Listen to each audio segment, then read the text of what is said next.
rahim salli bi salaam yaxlu ala def bistan lii nag da koo def ngir kooku naar boo ko bëgg a jox wala yow. waaw kay ñu mën koo jàng mën koo jàng waaw kay yóbbu ci la. def na ko ay kii yu baax. waaw ndax ñoom kii yi duñ ko mën duñ ko mën a jàngee moo tax ñoom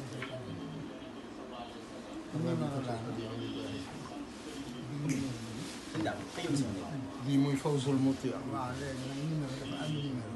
wala kiraamati xattu yéen. waaw. diwaan ok diwaan bi numéro 11. waaw léegi nag ñu bari lañ ci boole benn bi ci kaw. da koo tudd rek. ok nga xam ne beneen bii day def numéro 12. waaw muy yeneen xëse ji. ok déet te ginnaaw àgg na ci 11 am na 1 2 ba àgg ci 11. am na 12. xam nga dañ koo jël ba mu jeex rek. waaw. waaye yaa ko gën a yore. waaw waaw. ndax yaa ngi gën a xam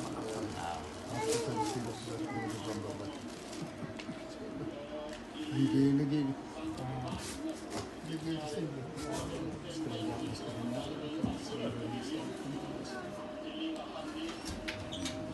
ana Xadisa ak may ji. waxal. Basiru dawal woowi leen. waxal si ndam bu woowi.